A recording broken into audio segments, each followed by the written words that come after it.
I think what we're seeing in the local government models is they're performing as the best that they can that this model can perform.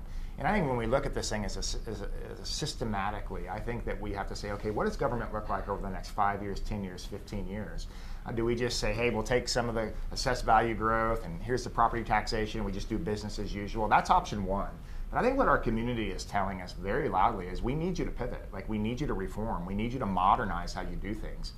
I had a whiteboard in this room and I showed you all the things Sedgwick County government does, and then I showed you all the things that the 20 cities do in Sedgwick County. Everyone's going to look at that whiteboard and say, well, look at the opportunity, look at the redundancy, look at the opportunity for more shared services, some functional consolidation, some more strategic partnerships.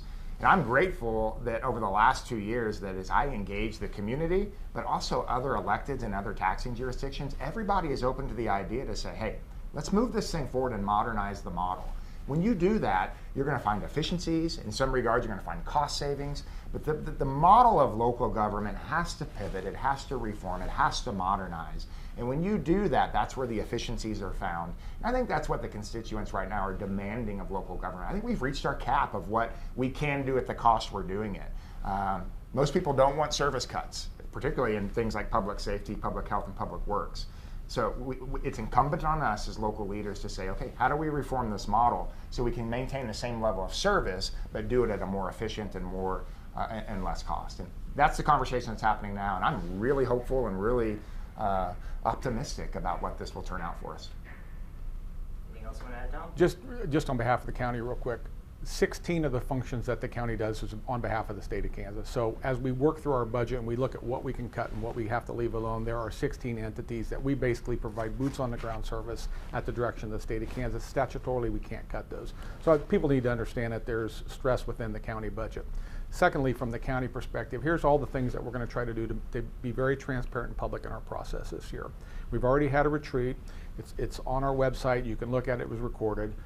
In May of this year, the BOCC will hear from all 40 departments regarding their budgets. It's hours long of session.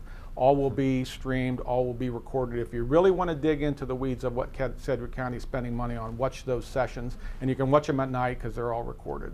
In addition to those meetings, we're going to be putting out a new tool this year, a budget tool that WSU is developing for us so that citizens can get on, see the county budget, begin to tinker with numbers. If we cut here and we add there, can we balance a budget? So we're going to put a model out there that will run the entire month of May.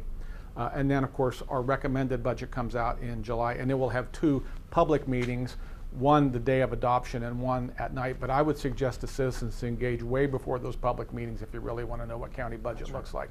And I would do that on any taxing entity that I had that was charging me a lot of mills on my tax statement, and watch those budget processes. And it takes time, but it's your money that we're spending, so you should engage.